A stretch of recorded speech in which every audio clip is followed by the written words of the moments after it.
Mick Gordon is not Doom and the good and bad of the Dark Ages soundtrack. Let's respond to Rantman here, see what he has right and wrong. I've been covering Doom music for over 7 years now, and I've communicated with or worked with every single modern Doom composer in some way. So let's figure this out. Here's the thing, Mick Gordon is not Doom. And Okay, Mick Gordon is not Doom himself. That's a broad statement. Let's continue. what do I mean by that? Mick does not represent Doom. Doom was around way before Mick Gordon started composing. Yes, so what Rantman is doing here is looking back. He is not just confining himself to the 2016 to 2020 time period of what Doom is. We're going beyond just the music, and we're transcending into something far greater about what is Doom in relation to its music. He is not the first composer to work on Doom. See, there are two different types of fan bases here. Yes, so he is not the first. Bobby Prince was the first, actually. So I'm curious to see what type of fan bases is he referring to here, and which one would we fall into? Let's find out. There are the Doom fans who love Mick's music, and then there are Mick Gordon fans. The Mick Gordon... Okay, the Doom fans who love his music and the Mick Gordon fans. What I think he's doing here is something I've seen in the community, to where if you say anything bad about Mick, or you say anything, I don't want to say anything bad, but any type of criticism, or say I don't like this track or I do, they'll come at your throat. People do not like that at all. Contrast that with what he's saying is that there are fans of Mick's music. Hey, I like that track. The vast majority are those that say, oh, it's good music or it's not good music. And the smaller amount, chronically online, are those that will rip your throat out if you say anything that you just happen to disagree with them. fans are the ones that only care about his music and not about Doom. So every time a new Doom game comes out without Mick Gordon composing it, they're going to Twitter, YouTube, commenting, this music sucks. Okay, so I want to stop him here because what this is saying is that if you say anything positively or negatively, it has to agree with the person. Now, let me back this up here, okay? I thoroughly enjoy Mick Gordon's music. He has cemented himself in the modern Doom and Doom whole entire franchise, okay? What I'm saying here is similar to this. If someone comes to me and they says, Austin, I don't like your channel. I think your videos suck. That's fine. I'm not going to say, well, you have to like my things. That's okay. You're allowed to say that. This is the same parallels we're drawing here, is that you can say this or that is representative part of the whole, and it's okay. It's okay. If Mick Gordon is watching this video right now, I will tell him, I love your stuff, and I wish that people, as you said in a tweet, Mick, would be more respectful to the other listeners. Bring back Mick Gordon. Don't care, where's Mick? Doom will not be popular without Mick Gordon. Okay, so that's another thing. Doom will not be popular without Mick Gordon. As I said just a moment ago, I would say that, hey, we're supposed to be respectful to each other. In Mick's open letter, he said, don't attack id Software. I mean, he's saying it himself. You know, be nice, be respectful, right? Comments like that piss me off because Doom was popular way before Mick Gordon was around. Back and it in will the be 90s. popular after. Now, don't get me wrong. Mick's music, They're all bangers, of course. It's the type of music that They are all bangers, of course. I mean, it's fantastic. You cannot say Doom without having Mick attached to it because he has made such a legacy for himself. And something I want to touch on too that Rantman goes into as well is that legacy of Doom and what Mick has been able to submit himself in with.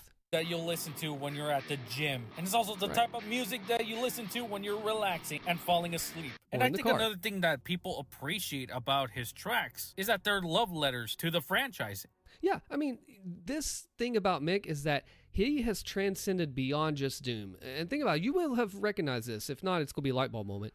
You listen to, I have a son who watches Minecraft videos, and sometimes I will literally hear The Only Thing They Fear Is You in meme format.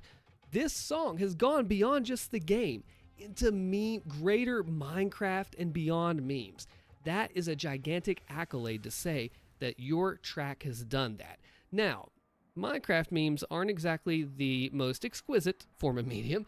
So what I mean by that is that it's gone so big and become so noticed and so recognized that you have to say, wow, this has gone places. This has gone beyond just our bubble of Doom, our own community, into wider millions of viewed memes. That is not something that happens very often in the Doom space. I mean, we have E1M1 at Doom's Gate, but this is special. This is huge. This is something that you don't see very often. and its music. He has references letter. to all of Doom's music, including Doom 3, which can definitely be heard in Harbinger. Yeah, it is a love letter because although Mick may not be the sole representative of the Doom franchise, you have to admit that he put those classic riffs in, the callbacks, so many cool things for you and I to listen to, and for the old heads like me, the nostalgia, like we hear that, we're like, I know that. It's the Leonardo DiCaprio pointing me, like, I know that song, that's awesome, I grew up with that. And it's so cool. It's so fantastic. And all the Easter eggs that Mick has put in the music is just beyond comprehension of some of the crazy things that he's done that I've even covered in videos over the years. This is a Doom 3 version of here, and we can compare and contrast to Harbinger.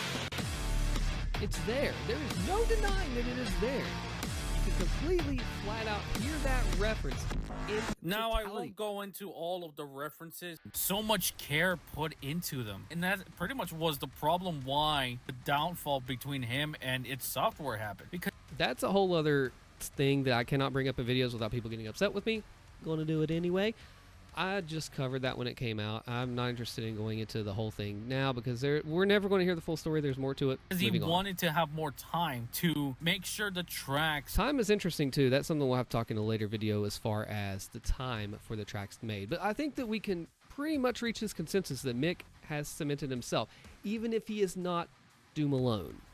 Were perfect, and that's something I appreciate. And yes, everything that happened with him and its software was horrible. How they treated him, it sucks. It really does. But it's not like Mick is going to stick around doing Doom music for the rest of his life. Yes, it would be cool if he completed his album. Yes, it would be cool if he did compose the Ancient Gods DLC. Yes, it would be cool if he did compose the Dark Ages as well. But here we are. And honestly, having different people gives us something new and refreshing. And sure, Yes, I will stop you right there.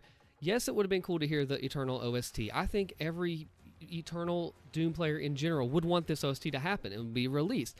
Unfortunately, the things did not work out that way. We are not privy to all the information of the situation, and we didn't get it. Of course, there's game rips. There's other things that have come together to make the soundtrack of what we can. But I know Rantman is right here that it would have been cool to hear. But he said we get a chance to hear different perspectives, and I'm interested to see what he goes into with Finishing Move. they may not be as good as Mick, but you can't deny that some of them have bangers. I mean, just hear Andrew need to get back on Holschild's this Blood one. Swamps, or David Levy's tracks, or That's right. Finishing Move, and all those arguments saying that, oh, but it's just metal music, so it sucks. Really? You're really going to say that, considering that Mick Gordon is also metal? Now, to Yeah, so the thing about that is there's so much more to this, and this is what we'll talk about too. It's not just all this is metal music thrown together. The most common word that I do not like is slop. I don't even like to say it. There is so much more that people are not realizing about Doom's music. Yes, there are a lot of open notes, ringing on the low string. That's a lot in metal. You're going to find that anywhere you look in metal, for the most part. Metal is very, I don't want to say the word formulaic, but like you will find that in metal. And as we think about the finishing move side of things, there's some very curious insight that I want to get into. be fair, yes, Mick is very creative when making his music. Yes, I mean, he the is. dude used a chainsaw and a lawnmower while making Cultist bass. So that's the thing too. David Levy used an electric toothbrush. Finishing Move has used Murder Box, they call it. I'm not sure what Andrew used. I'm pretty sure he did something, of course. And there's also the Viking to Harper the Bowed Liar that Finishing Move used. They really bring care into this franchise with what they use in order to think outside of the box. You know what I mean with that? Thinking outside the box. That's a good phrase for it. It's not to say that there aren't legit criticism of Finishing Inc. Yeah. or David Levy or Andrew Holschild's. Yeah, like if you are going to go and defend something, as we alluded to back at the beginning of this video, you have to be open to say, hey, there are things, nothing is going to be perfect. This video is not perfect. I am not perfect. You're not perfect. No human is perfect in that everything we produce will be liked by everyone. Hear me out. If you aim to please everyone, you will please no one. That means that if you are trying to just make everybody happy, you're going to fall flat on your face and it's not going to work. You need to focus, and I'm sure the musicians focus as well, on the 100 people that really like their songs and focus on what works, as opposed to the one person that hates it. Now, we're going to subdivide this one person up from what Rantman was saying, in that you have a group of people that will like, and then a group of people that won't like. The not liking group over on this hand are going to say, this part is going to say, hey, Mick Gordon, here's what you should do better in your music. This is my opinion. The other part is going to say, your stuff sucks. I have no constructive criticism to offer to help you, but I'm going to say your stuff sucks anyway. I see that as a YouTuber all the time.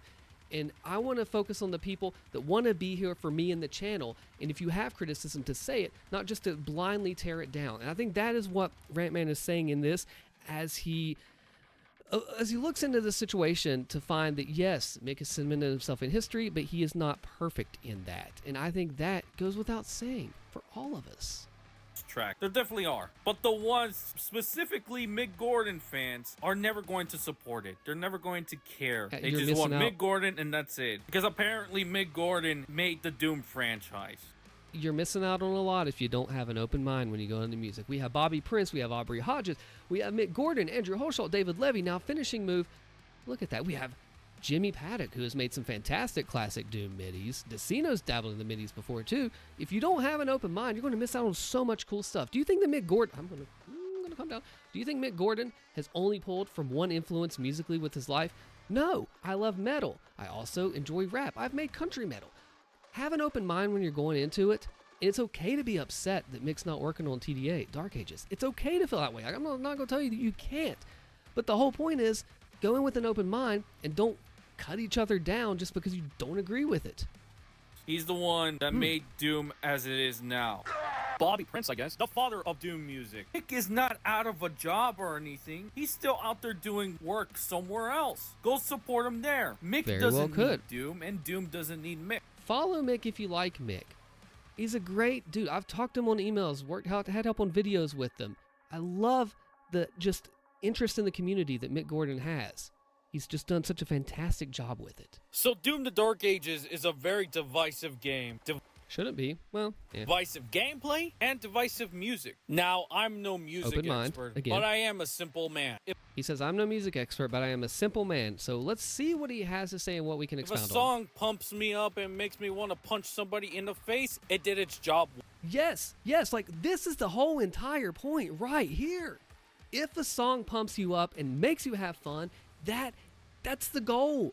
Like, I've been playing guitar since 20 years now or so. Okay, I love shredding. I've slacked off lately, but I've made simple music. I've made shred solos. If it sounds good, if you're playing in a band, it's fine. Like, that's the whole point of it. There are shredders out there that want to have the extreme technicality behind it, and that's fine there. But if you're aiming for a general audience for a video game, does it sound good? Yes. Okay. Well, and with the case of Dark Ages' soundtrack, it did exactly that. At It least with did. certain tracks. Not all of them were perfect, and some of them were a bit of a miss. But Okay, so here's the thing. The Dark Ages OST is around 2 hours, 15 minutes, I believe. And that's, I think, shorter than the other Doom ones.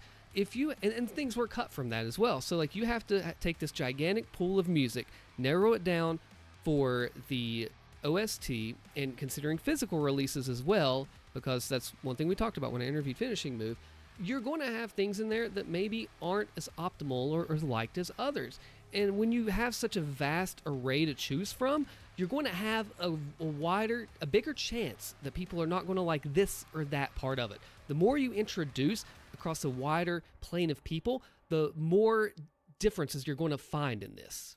overall, I kind of enjoyed a lot of the tracks. And did even too. with its best tracks, they're nowhere near as good as Mick Gordon's because, again, I also agree that Mick Gordon set the standard so high to the point that it's impossible to surpass. Okay, I'm itching on my chair here. Okay. So the thing that we find interesting about Mick, he has had almost 10 years. Doom 2016 has been out almost 10 years in order to refine and go over this whole musical formula of Doom. And in that time, he has been able to, as we mentioned earlier, transcend beyond just the Doom into the meme, which is absolutely fantastic. Now, Finishing Move and the Doom Dark Ages soundtrack hasn't been out as long, so we don't have that time in the book yet to see the legacy that it is going to leave. We cannot make that call this early, just as we could not make that call back in May of 2016 when Doom 2016 soundtrack first came out. It's a different time because 2016 was the reboot. id Software is playing it careful, bringing it out from the canceled Doom 4, into Doom Eternal, where they really just let it rip, and now Dark Ages is carrying that modern trilogy forward. Let's give Finishing Move more time to cook and see what they can bring out. But that doesn't mean that Finishing Move didn't make any bangers. And No, also, their exactly. style is very different compared to Mix. For the case of this game, obviously, Yes, their style is different compared to Mix. Here's the thing. Okay. Bobby Prince started off with the classics. He modeled after a lot of popular metal of the day. Doom 64 rolls around. Aubrey Hodges does not want to mimic Bobby Prince. Like, this is a whole different element. Then we get into Doom 3, and that's a whole other element with the music. Like, each one is building off of the Doom legacy while standing on its own 2 feet, okay? So by the time 2016 rolls around, Mick brings in this new formula. At first, he wasn't supposed to use guitars. I'm glad he was able to use guitars. And then we find that, okay, so this is what the new Doom is. This is what this sounds like right here. And now in Eternal, he builds off of that successful formula to carry it forward. And now we reach the Dark Ages, and things are a little different now after the Ancient Gods. Now, okay, hear me out. Mick is not trying to be Bobby or Aubrey. Andrew and David were not trying to be Mick, and Finishing Move is not trying to be any of them either. They each have their own stamp, individual, that they place on the music to have the Doom sound, but have their own individual footprint that is landed and set in stone with Doom. If they copied one another and made the same game twice, things would not be as exciting. Dark Ages is different than Eternal, in that Eternal, you had the low and the slow. Now, Mick has even gone on record as saying you have the music that's fighting for this sonic space, okay? You have the guns that are fighting for this space. They each have different frequencies and different sounds that they develop, whatever. You have to make those work together so they don't blend in and just envelop one another and eat each other alive. So you have to work with those sonic frequencies and make sure they stand out. The gameplay of Doom Eternal, the low and slow, the drone over the fast guns at the top, well, Dark Ages is more of a driving fast thrash. That's why the Komodo Champion song, you can have that driving beat, the dun dun over and over and over, and it still fits with the song. It's a different game, it's a different gameplay loop, but it's still Doom at its core. obviously it's set in a medieval futuristic setting. Exactly, and right, that's man, pretty is much what correct. they did, is try to have a bit of medievalness to it. You hear a bunch of the cello, you hear a lot of instruments that are not used in Doom. Take When the Shadows First Lengthen, for example. In fact, Alex from Finishing Move and Earn, if you told me that like a cello is not beefy enough at times, you want to use the Talharpa, the Viking instrument, because he said it's a cello with more hair on its chest. You're adapting to the situation. Starts off very slow because it's building up towards Yes. the big, awesome beat later on. So good. Menu music. Now, compare this to Doom Eternals, it's nowhere near as good. But Okay. Well, listen about that. They are different. It is going to, I can't compare the two in the same way because they're different. They're both metal, yes, but they're achieving a same goal in a different way, I guess. So it's tough to really say, to put them on a level playing field 1-to-1 because they are so different in what they do. And we know that the Doom Eternal menu music was a callback to the classic Map 30, and it is cool, but I just feel like When the Shadows First Lengthen, it's got this extra grit to it to really get you stoked into the game, as does Eternal, and especially Doom 2016's Hellwalker theme. That one will definitely go down in history for me. They're just all great in their own way. it's still pretty good, in my opinion. Yes, it is. It gives you that feel that you're ready to go to war. That you're And that's the thing too, like you are ready to go to war with the Dark Ages. And if someone, and here's the thing, look, I'm just gonna be honest with you, okay? I say I like the Dark Ages soundtrack. I've been called a shill like 2 times in my comments I can think of right off the top of my head. I don't care. If liking this music, is standing up for it, yet also standing up for 2016 and Eternal makes me a shill, then so be it, call me a shill. I don't care. That is fine. I like what I like, not because what the internet tells me to like. ready to lead an army to fight the demons of hell. Now, when it comes to Unchained Predator, which was the song that That played is a when banger. the game was first revealed, it lives up to its name. You are a freaking beast when this plays. You over there swinging around your flail and throwing your shield. A predator is a hunter. Unchained means you have no chain. He is a hunter with no limitations. This is the type of song that you will make love to. Well, I never have, but that's a great idea there, Rant Man. Thank you. For my wife. It sounds so good. It's my favorite track, by the way. I want to bask in it for a second. You must protect your dude, as Creed would say. Is that what it say? And then there was Into the Void, which funny enough feels like a relaxing song. It's like if So as you see here, we're seeing these different elements brought in here. Into the Void is different than Infernal Chasm. See, the thing is, what I told Finishing Move in our interview is that music feels like a concept album. It's made to take you on a journey through time and space, places we've never been before in the Doom universe, and this track takes us. We have different emotions that we have to pull out, different dynamics. As the listener, we need to feel different ways when we're in different places. The Cosmic Realm is not the same as Heck with Azric, okay? It's different. It's a feeling of mystery, awe, uncomfortableness, if that's even a word.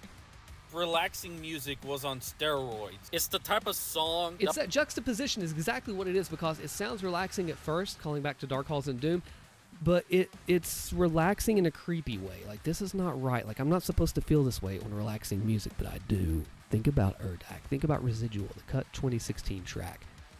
It is an eerie, creepy feeling. You're not supposed to be doing this way, but you are. And you're going to have to go through it. And you're going to just like it. And I do like it. that will make your nightmares into dreams. I mean, compare and contrast what we just heard with Infernal Chasm with this right here, okay? The drums are kind of muted in the back. It's bringing us into this scary world, and then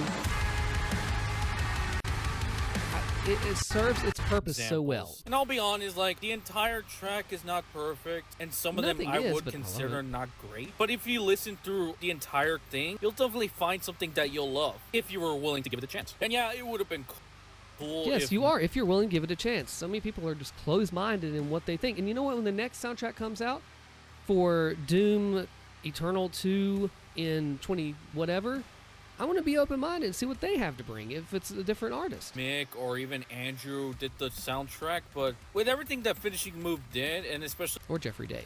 Now, of course, it's natural for a human to wonder, what if this would have happened? What if that would have happened differently? And one little thing changing the little butterfly effect. I mean, one thing can change the course of history, and we'll never know truly what some of these things would sound like. So it's okay to wonder. It's okay to ask. Like, don't let people tell you that you can't wonder and ask about that. But to go in with an open mind and understand that things do change over time. Doom's been around 30 years. The gameplay loop will change. The music will change. The thing that bothers me, too, is when people say the Dark Ages soundtrack is generic. I've interviewed the guys. I've talked to them about what goes into their process, the instruments, everything we've talked about today on the show. So much love goes into this at the franchise and what they do. That is not just generic. They don't just record something and send it over to id Software and be done with it. It's not like that. Watch the interview here for proof that that is not how it is. You have got to see it. It's an amazingly fun interview. I had a blast. Subscribe if you like this kind of rant. Thank you for watching. Goodbye.